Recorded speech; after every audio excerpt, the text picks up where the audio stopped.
안녕하세요. 핵심 주제 세 번째는요. 부여부터 사망까지 초기 국가에 대한 내용인데 오늘의 포인트는 우리 기본서 13페이지에 보시면 요 표가 나오거든요.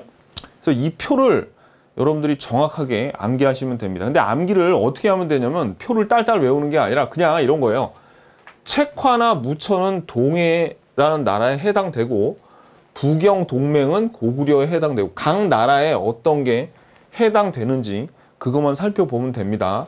근데 이 표에서 제가 이 표를 괜히 만들 게 아니라 이 줄까지 다 맞춰 놨는데 특히 요 각 나라의 첫 번째하고 두 번째 줄 있죠. 여기에서 시험에 거의 80%가 여기서 나와요. 그러니까 이 첫 두 줄이 제일 중요해요. 이게. 그리고 이제 시험에 그 두 번째 줄에 있는 제천행사가 이제 잘 나오거든요. 이 제천행사를 좀 헷갈립니다, 여러분들. 이게 잘 안 외워져요. 그래서 이걸 앞글자를 따서 코드를 하나 따놨는데, 자, 한번 따라해 보세요. 이거 나중에 또 할 건데 확실하게 외워야죠. 동무와 고동을 부영부영 까먹었다. 동무와 고동을 부영부영 까먹었다. 자, 이게 왜 이런 코드가 나오는지 조금 이따 제가 알려드릴게요. 그래서 요거를 암기를 하면 이 표를 외우는데 굉장히 수월해집니다. 기본서 9페이지 보시면요. 군장국가, 연맹왕국, 고대국가 이렇게 나오는데 이 내용이 시험에는 나오지 않습니다. 그런데 우리가 핵심 주제 4부터는 본격적으로 삼국시대의 고구려, 백제, 신라를 배울 건데 부여부터의 요 사망까지의 이 나라와 우리가 그 삼국의 한번 차이를 알아보고요. 그 다음에 어떻게 국가가 이렇게 발전을 했는지 거기에 대한 내용을 이제 좀 살펴볼게요. 자, 신석기 시대로 한번 거슬러 올라가 보면 신석기 시대는 시족 단위의 사회라 그랬죠. 시족이 뭐냐면 쉽게 얘기해서 가족 또는 가족 친척들을 얘기하는 겁니다. 그러면 신석기 시대에는 강가나 바닷가 근처에서 산다고 했으니까 여기에 어떤 시족이 살고 있으면 근처에도 다른 시족들이 살고 있겠죠. 그러면 요 같은 동네에 살다 보면은 어떻게 같은 문화권을 형성하게 돼서 얘네들이 이렇게 합쳐집니다. 요렇게 시족들이 합쳐진 걸 우리가 뭐라 그러냐면 부족이라 그래요. 부족. 어떠한 마을을 형성하게 되죠. 그래서 이런 부족의 장을 뭐라 그러냐면 군장이라고 하죠. 그래서 이제 청동기 시대가 되면 어떻게 이런 부족들 간에 정복 활동이 일어나서 큰 부족이 작은 부족을 정복해서 점점 커지기도 하고, 그죠? 근데 같은 크기의 부족들, 둘 다 같은 크기의 부족들이면 서로 전쟁하면은 둘 다 큰 피해를 입을 수 있지 않습니까? 그러니까 어떻게 얘네들이 연합체를 구성해서 협조를 하면서 살게 되는데 그걸 뭐라 그러냐면 우리가 군장 국가라고 하는 거예요. 그러면 이제 여러 부족들이 합쳐서 하나의 국가를 형성하게 되죠. 그래서 군장들이. 근데 왕은 없어요. 왕은 없어. 이런 군장 국가의 단계에 있었던 국가가 옥저동해고 이제 이 군장들 중에서 왕을 선출을 합니다. 근데 이 왕은 그렇게 힘이 세지는 않아요. 그러니까 무슨 얘기냐면 얘는 그러니까 어느 정도로 보면 되냐면 왜 반장 뽑죠. 그러니까 반장 정도야. 반장 정도. 반장은 힘이 없잖아요. 담임 선생님이 최고지. 선생님이 힘이 있지 반장은 그렇게 큰 힘은 없죠. 그러니까 반장격이에요. 그래서 요 왕은 왕의 지역을 다스리고 군장은 자기의 지역은 이렇게 서로 다스리게 되는 거예요. 그러니까 왕의 힘이 없는 거죠. 왕의 통치력이 군장이 다스리고 있는 요 부족까지는 미치지 않는다는 얘기죠. 요거. 그랬는데 이제 고대 국가가 되게 되면 어떻게 되냐면 이 왕의 힘이 세져 가지고 이 군장들이 왕의 신하가 되는 거예요. 쉽게 얘기해서. 그러면 이 왕은 여기 연맹 왕국에서는 반장이었지만 고대 국가에서는 그야말로 담임 선생님, 좀 더 힘이 세면 교장 선생님까지 되는 겁니다. 그러면 이 군장들은 어떻게 자기 지역을 지배하는 게 아니라 왕의 신하가 돼서 중앙 귀족이 되거나 관료화 또는 지방에 있으면 그 지방의 호족화가 되는 겁니다. 아셨죠? 그래서 우리가 배울 지금 부여부터 사망까지 옥저하고 동해 같은 경우에는 군장 국가에 머물렀고 부여, 고구려, 사만은 연맹 왕국이에요. 근데 고구려 같은 경우에는 어떻게 해요? 그렇죠. 요 고대 국가로까지 발전을 하게 됩니다. 가야 있죠, 가야. 가야는 학자들이 연맹왕국이나 고대왕국이나 좀 다툼이 많은데 가야도 연맹왕국으로 보고 있습니다. 자, 이렇게. 그래서 우리가 이제 배울 내용이 오늘 핵심 주제 3은 요 국가에 대해서 배우는 거예요. 요 국가에 대해서. 자, 다시 기본서 9페이지 가자고요. 자, 네모 1번은 제가 드린 설명으로 충분합니다. 안 읽어보셔도 돼요. 근데 이제 중요한 거는 이제 요, 부여부터 사망까지의 요 나라의 위치를 알아야 돼. 왜냐면 시험에는 이렇게 줘요. 여기 부여를 안 주고 여기다 가. 여기다 이거 지우고 나 이렇게 줘놓고 다음 가 나라에 대한 설명으로 옳은 것은 이렇게 나오거든요. 그러니까 요거 꼭 아셔야 됩니다. 나라의 위치를. 그래서 제일 북쪽에는 어느 나라가 있냐면 부여가 있습니다. 부여. 부여는 근데 이것도 알아야 돼요. 이거 밑줄. 숭화강 유역. 밑줄. 숭화강 유역. 왜냐하면 시험에 숭화강 유역에서 건국한 나라에 대한 설명으로 옳은 것은 이렇게 나와요. 요건 알아요. 근데 나머지 나라는 뭐 고구려는 졸본 지역이다, 옥저는 한경도, 동해는 강원도다, 뭐 이런 거는 알 필요 없어. 그냥 여기서 숭화강 유역의 부여만 알면 돼. 이 글로 나타낼 때 글로 알아야 될 건. 그 다음에 부여하고 고구려하고 붙어 있죠. 왜냐면 부여의 이민족이 세운, 부여의 그 이민자들이 세운 나라가 고구려예요, 고구려. 졸본이 있어요, 졸본에서 세웠고. 자, 그리고 이제 고구려, 요걸로 여러분들이 많이 헷갈리는데 옥저하고 동해하고 이 위치를 좀 잘 안 외워져요. 근데 여러분들 어떻게 외우면 되냐면 옥저, 요 고구려하고 옥저하고 서로 붙어 있어. 왜냐면 고구려는 사위고요. 옥저는 며느리거든요. 그러니까 부부간에 붙어 있어야지, 부부간에. 다시 고구려하고 옥저하고 붙어 있다 그랬습니다. 왜? 왜냐면 자, 이것도 알아두셔야 돼. 고구려는 대릴사위제가 있어요. 대릴사위제. 소옥제라고 하거든요. 그래서 제일 중요한 것 중에 요 소옥제라는 게 있어요. 그리고 옥저는 민며느리 제도라는 게 있어. 그러면 고구려, 내 사위 고구려하고 며느리 옥저하고 서로 어떻게 해요? 붙어 있어요. 붙어 있어. 그 다음에 옥저 밑에가 동해예요. 그래서 고구려하고 가까운 거는 옥저고 그 밑에가 동해구나. 이렇게 외워두십시오. 그러면 소위 이게 일타양피라고 어떻게 해요? 그렇죠. 나라 위치도 외우고 고구려에서 굉장히 중요한 서옥제와 옥저의 민며느리제까지 이렇게 같이 외우면 좋습니다. 여러분. 그러니까 따로따로 외우는 것보다 같이 외워야지 더 잘 외워져요. 그리고 또 하나, 여기 밑에 사만이 있는데 마한, 변한, 진한 중에서 제일 중요한 건 요 변한이에요. 변한. 왜냐면 요 변한은 뭐가 생산이 되냐면 철이 생산이 돼가지고요. 철이 생산이 돼가지고 요걸 낭랑 그리고 왜 수출했다 이런 게 나오는데 요 자리에 나중에 가야가 들어서거든요. 그럼 가야에서도 똑같이 철이 나겠죠. 그 자리를 가야가 차지했으니까. 그래서 가야에서도 낭랑과 외에 철을 수출했다 이런 말이 나옵니다. 그래서 다른 건 몰라도 요 변한 자리는 알아야 돼. 마한, 변한, 진한 이렇게 외우세요. 마한, 변한, 진한. 이게 입에 딱 붙어. 마한, 변한, 진한. 자, 그래서 다시 한번 보자고요. 우리 제일 북쪽에 뭐가 있다? 부여가 있어. 근데 부여는 어디 위치라고 말로도 할 줄 알아야 돼. 어디? 숭화강 유역. 그 다음에 부여의 이민자들이 세운 나라 고구려가 부여하고 붙어 있죠. 그죠? 그리고 고구려가 사위예요. 우리 사위. 대릴사위. 소옥제. 그 다음에 며느리가 그럼 사위의 그 아내인 며느리는 어디 있어? 옥저에 있죠. 옥저. 왜냐면 옥저는 민며느리제가 있어요. 민며느리. 요거. 그 다음에 옥저 밑에가 동해.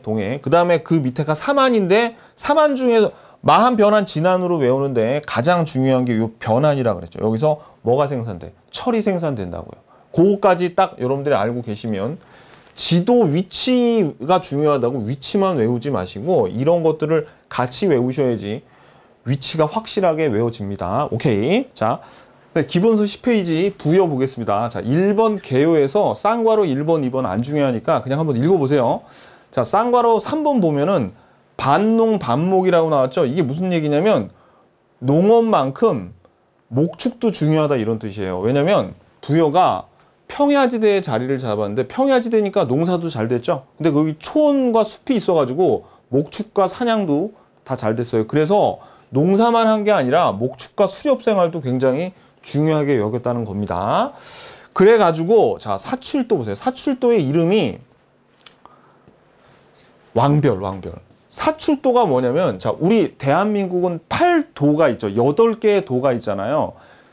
부여는 4개의 도가 있었는데 그 도가 출도라고 불렀습니다. 그러니까 4개의 출도가 있었어요. 그래서 왕이 다스리는 지역이 있고 4개의 지역인 출도를 각각 이름을 자 밑줄 왕 아래 가축의 이름을 딴 마가, 우가, 저가, 구가의 행정구역인 사출도를 각각 다스리고 있었다. 시험 출제 지금 그대로 나옵니다. 그래서 얘네들이 그 목축 생활을 중요하게 여겼으니까 보세요. 마, 말, 우, 소, 저, 돼지, 구, 개잖아요. 그러니까 마가, 우가, 저가, 구가 이렇게 가축의 이름을 따서 붙였는데 요 가는 뭐냐면 유목민들은 우리 왜 징기스 칸 있죠? 칸이 사실 요게 요 가랑 똑같은 거예요. 그래서 유목민들의 우두머리를 우리가 가라고 붙이죠. 그러니까 어떻게 해요? 요 마가, 우가, 저가, 구가 넷이서 왕이랑 이 지역을 다스리고 있었죠. 그러니까 어떻게 되는 겁니까? 그렇죠. 5개의 부족, 왕까지 포함해서 5개의 부족이 요 부여를 다스리고 있었으니까 우리가 오부족 연맹체라고도 불러요. 요건 그냥 참고로 알아두세요. 시험에는 그냥 뭐가 나온다? 사출도는 부여인 거예요. 사출도 부여. 그래서 왕 아래 가축의 이름을 딴 마가, 우가, 저가, 구가의 행정구역인 사출도를 각각 다스리고 있어. 이게 나온다고. 근데 이게 어디에 속한 거야? 부여라고. 사출도 부여. 아셨죠? 오케이. 자, 그 다음에 이제 또 시험에 무지하게 잘 나오는 게 요 제천 행사 있죠. 제천 행사. 요 별표. 요거 너무너무 중요해요. 제천 행사가 뭡니까? 수학, 어떤 뭐 농경사회에서는 수학을 하거나 이렇게 수렵사회에서는 어떻게 해요? 그 사냥이 잘 되거나 그랬을 때 하늘에 감사 지내면서 술 마시면서 노는 거죠. 그게 이제 제천 행사인데 부여의 제천 행사 이름도 알아둬야 돼요. 부영, 영고. 부영. 이따가 앞글자 따서 다 외우게 해드릴게요. 영고인데 부여의 제천 행사의 이름은 영고라는 것만큼 중요한 게 뭐냐면 12월에 한다는 거예요. 너무너무 중요해요. 다른 이제 좀 이따가 나오겠지만 뭐 사만이라던가 아니면 동해라던가 고구려는 다 10월에 합니다. 10월에 거기는 이제 그 곡식을 수확할 때 수확철에 제천 행사를 하는데 부여는 아까 그 수렵 생활이 굉장히 중요하다 그랬죠. 그래가지고 어떻게 해요? 12월 달에 사냥이 되게 잘 돼요. 겨울에. 왜냐면 겨울이 되면은 짐승들이 도망갈 때 눈 발자국을 남기죠. 그리고 겨울에는 숨을 데도 별로 없단 말이에요. 그래서 사냥이 잘 되기 때문에 12월에 제천 행사를 했다는 거. 요거 12월에 하는 건 부여밖에 없어요. 요거 다른 데는 다 10월이에요. 10월. 자, 그래서 12월에 하늘에 제사를 지내고 노래와 춤을 즐겼으며 죄수를 풀어주기로 하였다. 그래서 왜 12월 달에 하냐면 수렵사의 전통을 보여준다라고 하는데 1번, 2번보다도 그냥 12월에 영고는 부여 거야. 이게 중요해요. 12월에 영고는 부여 거야. 뭐 내용 같은 거 별로 중요하지 않아요. 12월에 하는 제천 행사 영고는 부여 거다. 부영. 자, 그 다음에 일책 12법도 중요합니다. 이것도 다 별이에요. 그냥 여기 있는 거. 일책 12법. 이거는 뭐냐면 다른 사람이 책이 뭔 잘못 뭐 그런 걸 얘기합니다. 여기서는 그냥 훔친다고 보시면 돼. 한 사람이 다른 사람 거를 훔치면 12배로 갚아야 돼요. 12배로. 한 사람이 뭔가 하나 잘못했어. 뭔가 훔치면은 12배로 갚아야 된다. 그래서 여러분들이 이거 일책 12법이라는 자, 별을 이름을 기억하는 게 좋은데 우리 시험에는 일책 12법 이렇게 안 나와요. 그냥 요 문장으로 나와. 요 문장. 다른 사람의 물건을 훔치면 12배로 갚는다. 이 내용으로 나오지 일책 12법이란 이름으로는 안 나옵니다. 그러니까 이 내용을 더 중점적으로 기억을 하셔야 돼요. 자, 그 다음에 순장은 뭐냐면 순장은 왕이나 귀족이 죽잖아요. 그러면 사람을 같이 묻어. 왜냐하면 저승에 가서 너 혼자 살면 불편하지. 그러니까 네가 데리고 있던 신하들이나 부하들 같이 하늘나라로 올라가서 잘 살아오고 묻는 걸 뭐라고 그러냐면 순장이라 그래요. 그래서 왕이나 귀족이 죽으면 시나 노비들을 껴묵거리가 뭡니까? 같이 묻는 거야. 같이 그 시신하고 같이 묻는 거. 무슨 귀금속이나 그런 것들 함께 순장하는 풍습이 있었습니다. 순장. 그 다음에 형사취수제. 형사취수제는 이거는 뭐냐면 형이 죽잖아요.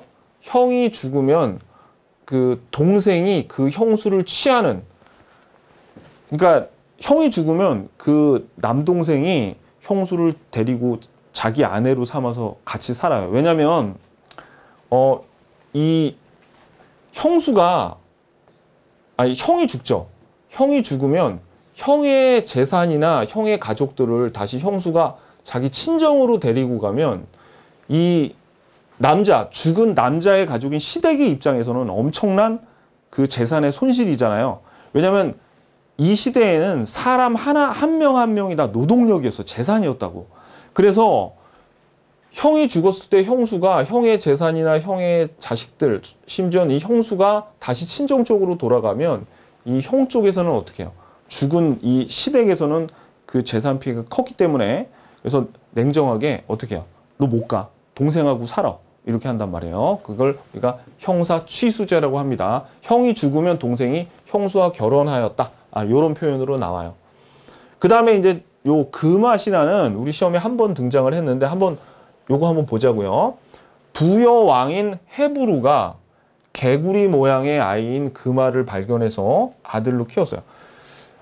키우고 금화가 훗날 왕이 되었는데, 이게 어떻게 됐냐면 이 헤브루가 말 타고 가다가 말이 갑자기 어떤 바위 위에서 막 우는 거야. 안 가고. 그래가지고 바위를 들었더니 개구리 모양의 빛나는, 금처럼 빛나는 개구리 모양의 애를 이렇게 양자로 삼았죠. 그래서 이 금화가 훗날에 헤브루의 뒤를 이어서 왕이 됐어요. 근데 여기서 끝나는 게 아니라 사실은 중요한 건 요 뒷얘기가 더 중요해요. 근데 이 금화 왕이 하백이란 놈이 자기의 딸인 유하 부인을 얘를 쫓아냈거든요. 이 하백의 딸이에요. 유하 부인이. 근데 금화 왕이 유하 부인이 울고 있는 거를 걷어들여서 자기랑 같이 살았는데, 유하 부인의 겨드랑이에서 알이 나왔어. 알이.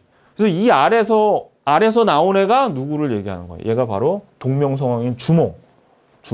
옛날에 주몽 드라마도 있었죠? 그 주몽이 유하 부인의 겨드랑이에 알로 나온 거예요. 그러면 이 금화신화가 왜 중요합니까? 그렇죠. 왜 중요하냐면 고구려가 어디로부터 나왔다는 얘기야? 부여에서부터, 부여의 이민족이 그러니까 이민자들이 그 고구려를 세웠다는 얘기예요. 그 얘기가 요 금화신화에서 알 수 있어요. 그래서 우리 시험에는 이따 보겠지만 여기에다 가로치고 어디 왕이야? 이걸 물어본 적이 있어요. 다 틀렸겠죠. 그죠? 이 신화를 뭐 딸딸 외우지 않는 한.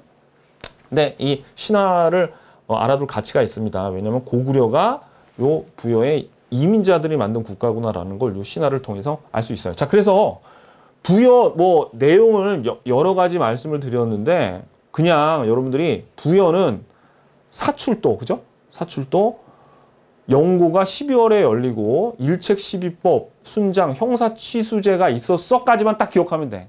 부여는. 아셨죠? 자, 11페이지 보겠습니다. 고구려. 자, 요 개요에 보면은 부여에서 남쪽으로 내려왔죠. 이 고구려의 주몽이 부여 사람들을 데리고 남쪽으로 내려와서 졸본 지방의 자리를 잡았어요. 근데 여기가 산악지대야. 그렇기 때문에 농지가 부족하죠. 그래서 주변 작은 나라들에 쳐들어가가지고 약탈. 그래서 곡물을 취했습니다. 정복하고. 요거. 그러니까 소위 약탈 경제라고 하는 거죠. 그리고 아까 부여에서 남쪽으로 내려왔다 그랬잖아요. 그래서 이 고구려는 부여와 굉장히 그 제도가 비슷한 게 많았는데, 일단 부여도 5부족 연맹체라고 그랬는데 고구려도 5부족 연맹체예요. 우리 부여는 왕, 그 다음에 마가, 저가, 우가, 구가 이렇게 5개였었잖아요. 고구려는 자, 이름 외울 필요 없습니다. 그냥 한번 보세요. 소노부, 전노부, 순노부, 관노부, 무슨 부 이렇게 5개의 연맹체로 구성이 돼 있네. 이거하고 또 우리가 부여에서 형사취수제하고 일책 12법이 있었죠. 고구려에도 이게 있었어요. 근데 우리 시험에서는 형사취수제나 일책 12법이 나오면 그냥 별말 없으면 부여 거라고 생각하고 문제를 푸시면 됩니다. 제가 해설도 다 그렇게 해놨어요. 자, 2번 서옥제 왕별 너무너무 중요합니다. 이게 일종의 대릴 사이즈인데 서가 사위 소자고 옥이 집 옥자예요. 그러니까 사위의 집이라는 얘기죠. 자, 1번 밑줄. 신랑이 혼인하기로 한 신부의 집 근처에, 자, 여기 신부 집 근처에 작은 집을 지어요. 그러니까 여기 사위 집을 짓는 거죠. 그래서 일정 기간 살아요. 누구하고? 그렇죠. 여기 사위하고 그 다음에 여기서 데려온 신부하고 둘이 같이 사는 겁니다. 살다가 일정 기간 지나면 신부를 데리고 신랑 집으로 돌아가는 제도인데 이런 겁니다. 예를 들어서 이 사위가 이 근처에서 같이 신부랑 사는 이유는 신부를 제게 줘서 고맙습니다 하고 일정 기간 동안 노동을 요 신부 집에 제공하는 거예요. 요거. 그러니까 노동을 제공하고 신부를 데려가는 거죠. 그래서 이 일정 기간이라는 게 대체로 이 두 부부가 낳은 자식들이 장성하면 그때가 되면 어떻게 이제 남자 집으로 가는 거죠. 신랑 집으로 돌아가는 거죠. 요게 서옥제. 시험에 고구려 서옥제 무지하게 잘 나옵니다. 반드시 아셔야 되고요. 그 다음에 동맹. 요것도 별표. 고구려는 동맹이에요. 고동. 요거 외우게 해드릴게요. 10월입니다. 10월. 12월은 부여밖에 없다 그랬죠. 근데 요 동맹 제천 행사를 할 때, 자, 요거 우리 기출문제 한 번 출제됐기 때문에 요거 한 번만 알아두세요. 국내성이 어디냐면 이 졸본에서 국내성 쪽으로 도읍을 옮겨요. 고구려가. 동쪽에 있는 큰 굴인 국동대열. 자, 뭐 이름 암기할 필요 없어. 그냥 이 희한한 이름의 대열이 큰 굴이란 뜻이죠. 나라의 동쪽의 큰 굴에서 주몽과 유화부인이 주몽 엄마죠. 그죠? 그래서 요 둘의 제사도 지냈더라. 참고적으로 그냥 알고. 근데 진짜 중요한 거는 아무튼 동맹은 고구려 거란 겁니다. 이게 제일 중요해요. 자, 그 다음에 약탈 경제이기 때문에 집집마다 어떻게 해요? 곡식을 저장하는 작은 창고를 둬요. 창고, 부경. 부경은 창고예요. 창고. 이것도 알아두시고. 그 다음에 제가회인데 여기서 가가 여기 보면 자 밑줄 상가고추가. 가가 유목민족의 우두머리라 그랬죠. 우리 아까 부여에서는 마가 우가 저가였잖아요. 근데 이 고구려도 아까 소르부, 게르부 뭐 이런 5개의 부족이 있지 않습니까? 이 부족들의 군장이 상가고추가였어요. 상가고추가. 그러니까 이런 제가회의의 제자가 모두 제자입니다. 그러니까 이 가들이 다 모여서 회의를 한 게 제가회의예요. 제가회의. 그래서 왕 아래에 상가, 고추가 등의 대가들이 있었어요. 그래서 이러한 가들이 모여 국가의 중대사를 결정했는데 이걸 뭐라 그런다? 제가회의라고 하는 겁니다. 그 다음에 그러면 왕이 있고 그 다음에 요 상가, 뭐 고추가 이렇게 있었겠죠. 그럼 얘네들 각각 얘네들이 그 연맹 국가이기 때문에 자기 지역을 다스렸을 거 아닙니까? 그죠? 그래서 이런 왕이나 상가, 고추가들이 누구를 데리고 있었냐면 요 밑줄 사자, 조이, 선인 이런 관리들, 신하들을 데리고 있었어요. 그래서 요 이름도 알아두셔야 돼요. 사자, 조이, 선인. 사자, 조이, 선인이 어느 나라 관료예요? 고구려. 요것도 시험에 잘 나옵니다. 요거 알아두셔야 돼. 사자, 조이, 선인. 자, 그래가지고 자 이제 고구려 정리 한번 해볼까? 외울 거. 그냥 여러분들 내용은 그냥 듣는 게 중요하니까 일단 서옥제, 이게 제일 중요해요. 서옥제. 그 다음에 고구려는 뭐예요? 고구려는 동맹이었죠. 동맹. 제천에서 동맹. 그죠? 그 다음에 부경이라는 식량 창고가 있었어요. 집집마다. 이것도 뭐가 있었어요? 제가회의를 했어. 제가회의. 그 다음에 사자조의 선인. 이것도 알아두시고. 근데 참고로 말씀드리면 이 제가회의가 부여도 마가우가 저가 있었죠. 부여도 사실은 제가회의가 있었어요. 근데 제가회의는 그냥 우리 시험에서는 고구려 걸로 알아두시면 됩니다. 이렇게. 자, 12페이지 옥저 보겠습니다. 자, 이 개요에서 보면 그냥 뭐만 보면 되냐면 옥저는 고구려의 압박으로 크게 성장하지 못했어. 그러니까 이 옥저도 마찬가지고 동해도 마찬가지인데 왜냐면 여러분 보세요. 옥저하고 동해 옆에 고구려 있죠. 고구려. 이 고구려가 아까 소국을 정복해서 공물을 받았다 그랬잖아요. 약탈 경제. 옥저하고 동해는 그래서 이런 고구려에게 공물을 바치느라고 제대로 성장을 하지 못했습니다. 근데 옥저에서 제일 중요한 건 왕별, 민며느리제, 민며느리제. 아까 이거 어떻게 외우라고 그랬어요? 옥저 옆에 고구려 있죠. 고구려는 아까 서옥제, 이거 사위하고 관련돼 있잖아. 그러면 이거의 아내인 며느리는 요 옥저에서 살았어. 옥저에. 옥저, 민며느리제 옥저입니다. 요 위치하고 같이 외우세요. 너무너무 중요해요. 옥저 하면은 대부분 다 민며느리에서 나오는데 이 민이 뭐냐면요. 민머리, 민머리. 민머리가 대머리란 뜻이 아니에요.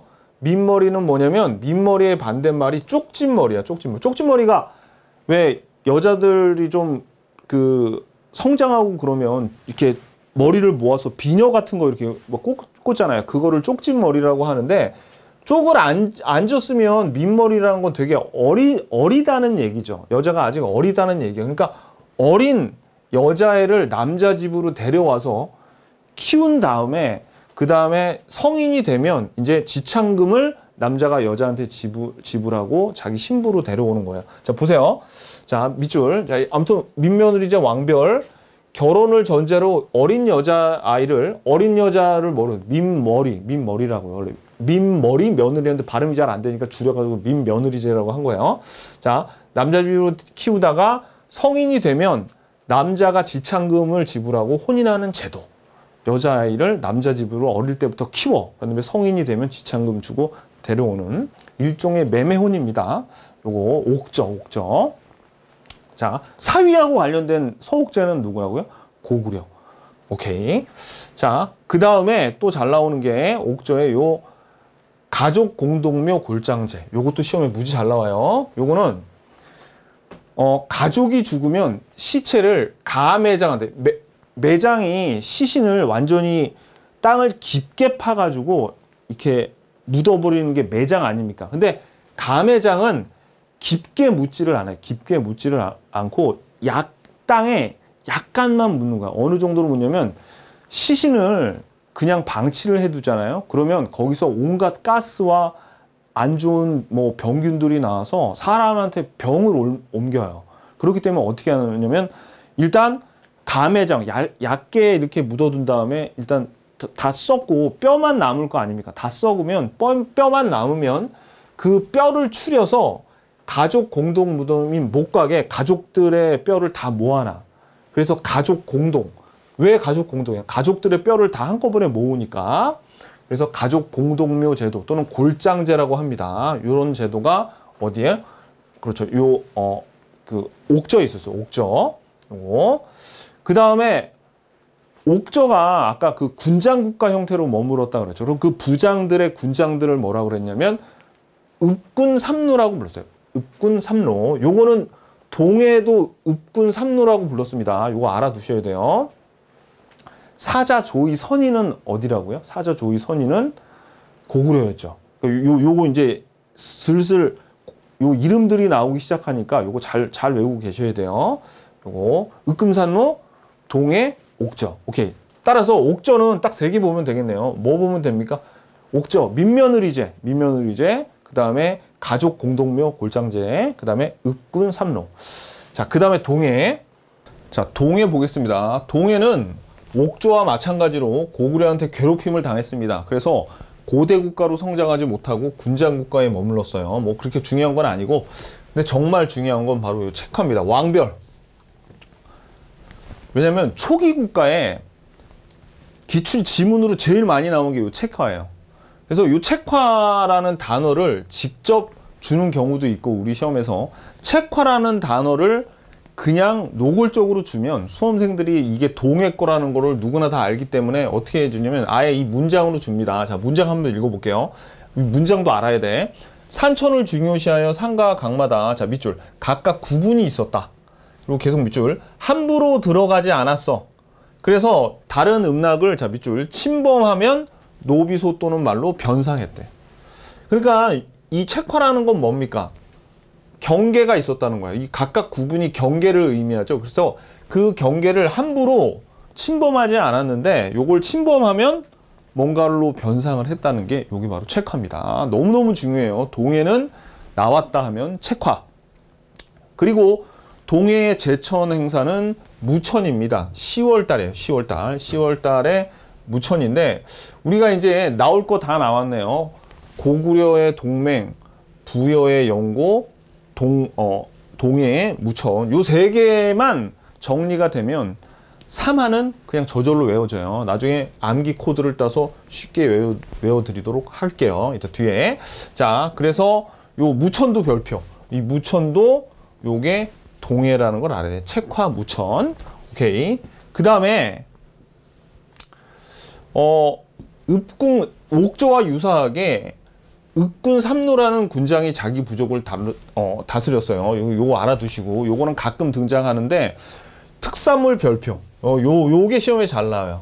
당궁 과하마 반어피. 요게 동해의 특산물이구나. 잘 나옵니다. 당궁은 짧은 활이고 과하마는 말이에요. 되게 좀 작은 말. 그 다음에 반어피는 바다표범의 가죽인데 뭐 요게 뭘 의미하는지 몰라도 그냥 당궁, 과하마, 반어피는 한 세트로 그냥 나와요. 시험에. 그래서 요게 동해 거라는 거를 알아야 돼. 그리고 조계혼, 시족사의 전통이 남아서 다른 시족과 혼인했다는데 6번은 잘 안 나옵니다. 그러니까 결국 동해 하면은 뭘 기억해야 돼? 책화, 무천, 당궁, 과하마, 반어피, 요 특산물 요 세 개만 여러분들이 기억하시면 동해는 다 맞습니다. 자, 13페이지 사만입니다. 사만은 마한, 변한, 진한을 합쳐서 사만이라고 그러죠. 근데 여러 개, 숫자 필요 없습니다. 여러 개의 부족, 군장국가로 구성이 되어 있어요. 그래서 중요한 거는 사만이 여러 군장국가로 구성되어 있는데 그 군장들을 뭐라고 부르냐면 신지읍차라고 불렀습니다. 신지읍차. 사실은 신지읍차 부레라고 불렀는데 부레는 시험에 잘 안 나와요. 아무튼 밑줄. 군장국가를 신지읍차 부레 등이 지배하였다. 얘네들이 그 군장명이에요.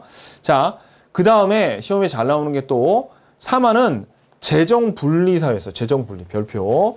우리 시험에 재정일치라 그러면 단군, 왕검, 고조선입니다. 근데 재정분리라 그러면 사만이에요. 사만. 그래서 이 재정분리사회라는 걸 보여주는 게 바로 여기에 있는 천군과 소도인데 얘네를 가지고 시험에 냅니다. 그래서 밑줄. 정치 지도자 외에 제사장, 제사 지내는 그 종교 지도자죠. 제사장을 청군 동그라미, 청군이 있었으며 그 다음에 밑줄 신성지역으로 소도 동그라미, 소도가 있어 죄인이라도 소도로 도망을 치면 잡아가지 못했다. 이 내용이 그대로 시험에 나와요. 그래서 소도가 뭐예요? 여기 신성지역인데 죄인이 도망가더라도 잡지를 못했답니다. 요거. 자, 그리고 아까 말씀드렸듯이 요 사만이 어디에 있냐면 사만이 우리 지도 한번 보세요. 지도. 네, 9페이지에 보시면 지도 나오죠. 자, 사만이 어디 있습니까? 여기 한반도의 남부 쪽을 차지하고 있잖아요. 그러니까 여기는 농사가 엄청 잘 되죠. 그래서 여기는 제천 행사를 2번이나 해요. 2번. 5월 달에 씨 뿌릴 때 한 번, 그 다음에 수확할 때 10월 달에 한 번, 2번 합니다. 그래서 밑줄 제천 행사로 5월 수린날, 10월 계절제가 있었다. 얘네들은 이름은 그렇게 중요하지 않아요. 시기를 기억하는 게 중요해요. 5월, 10월, 5월에 수린날, 10월엔 계절제. 그리고 말씀드렸듯이 요 변한 있죠? 변한이 철을 수출합니다. 이것도 알아두셔야 돼. 자, 밑줄. 변한에서 철이 많이 생산되어 낭랑, 외 등에 수출하였다. 계속 나옵니다. 이 문장이 시험에서. 그래서 철은 교역에서 화폐처럼 사용되기도 했어요. 이 철을 가지고. 자, 그래서 우리가 요 사만을 보면은 시험에 나오는 게, 자, 다시 정리해 보자고요. 신지읍차, 이 군장들의 이름. 그 다음에 재정분리사회였는데 뭐를 보고 알 수 있어요? 천군, 소도, 그죠? 그 다음에 2번의 제천행사, 5월달, 10월달, 이렇게 수린날, 계절제, 그리고 철을 수출하였더라. 그리고 철을 화폐로도 사용했죠. 오케이. 여기까지가 이제 우리가 각 나라들을 다 살펴봤는데, 여지껏 제가 수업을 쫙 한 게 뭐 한 겁니까? 그렇죠. 우리 요 하단부에 우리가 처음에 포인트에서 이 표 있죠. 여지껏 그냥 이거 다 강의한 거예요. 강의 내용은 뭐였어요? 그렇죠. 강의 내용이 이 내용은 부여에 해당되고 이 내용은 고구려입니다. 이 내용은 옥저입니다. 다 이런 수업 내용이죠. 그러니까 오늘의 목표는 여기 있는 내용이 어느 나라에 해당하는지만 기억하면 되는 거예요. 그리고 요 하단부에 제가 무지하게 자상한 사람이에요. 그래서 각각의 뭐 군장 이름들 다 나왔죠. 그래서 나라마다 헷갈리지 마시라고 여기 정리해서 밑에 적어놨습니다. 자, 그럼 우리 오늘 포인트 한번 보자고요. 포인트 마지막으로. 자, 일단 말씀드렸듯이 포인트에서 출제 빈도가 제일 높은 거는 요 위에 두 줄이 제일 높아요. 나머지도 잘 나오지만 특히 요 두 줄이 출제 빈도가 매우 높고요. 여기 보시면 제천 행사가 부여, 동맹, 부여의 영고 고구려의 동맹, 그 다음에 동해의 무천 있죠. 사만도 있는데 얘네들은 그냥 나머지를 외우고 얘네들은 나머지로 그냥 생각하시면 돼요. 근데 얘네들이 무지하게 헷갈린다고. 그래가지고 어떻게 외우냐면 여러분들 그 동무야 놀자 해서 이게 친구라는 뜻이에요. 친구. 동무. 그 다음에 그 소라하고 비슷하게 생기고 고동이라고 있어요. 소라하고 비슷해서 이거 까먹어야 돼. 이게 막 이렇게 저기 바늘 같은 거 이렇게 넣어가지고 까먹는데 무지하게 맛있습니다. 동무들, 친구들이 할 일이 없어. 그래가지고 동무들이 고동을 까먹는데 할 일이 없으니까 그냥 어영부영 까먹고 있었대요. 근데 어영부영 까먹는 게 아니라 우린 외우기 위한 거니까 부영부영 까먹었대. 어떻게 해요? 동무들이 고동을 부영부영 까먹고 있었다. 동무들이 고동을 부영부영 까먹었대요. 이거 앞글자 뭐예요? 이 앞에 있는 동무, 고동, 부영에서 앞글자가 나라 이름이고 뒤에 단계 제천 행사 이름입니다. 따라서 동무, 동해는 무천, 그 다음에 고구려는 동맹, 그 다음에 부여는 영고예요. 여러분들이 이게 사실은 그렇게 헷갈릴 게 아닌데 왜 헷갈리냐면 나라 이름이 동인데 하필 고구려의 제천 행사 이름이 동맹이죠. 그러니까 이거를 섣불리 다른 방식으로 동자를 어떻게 집어넣다 보면 동맹이 동해 거 아니야? 막 이렇게 자꾸 착각을 한단 말이에요. 그러니까 확실하게 동무가 고동을 부영부영 까먹었다. 이렇게 딱 정리를 해두세요. 이러면 절대 안 잊어먹습니다, 여러분들. 그래서 요 제천 행사만 딱 기준을 잡으면 여러분들이 나머지는 그냥 저절로 다 외워지는 게 있어요. 그리고 제가 이 표를 만들 때 요 밑에 요 세 개 있죠. 요 세 개. 일책 12법, 형사취수제 재가회의는 사실 이 세 개의 제도가 부여도 있고 고구려도 있었어요. 근데 우리 시험에는 어떻게 다뤄지냐면 일책 12법하고 형사취수제는 별 얘기 없으면 그냥 다 부여 걸로 보시면 돼요. 우리 시험에서. 그 다음에 재가회의 나오면 이거는 그냥 고구려로 보시면 됩니다. 아셨죠? 자, 그래서 여러분들 오늘 완벽하게 이 표에 있는 거 있죠? 이것들이 사만에 속하고 이것들이 동해에, 이것들이 옥저에, 뭐 고구려에, 부여에 속한다. 이것만 확실하게 여러분들이 암기를 하시면 지금 바로 기출문제 풀면 무조건 다 맞춘다는 걸 알게 될 겁니다. 자, 기출문제 풀어 가자고요.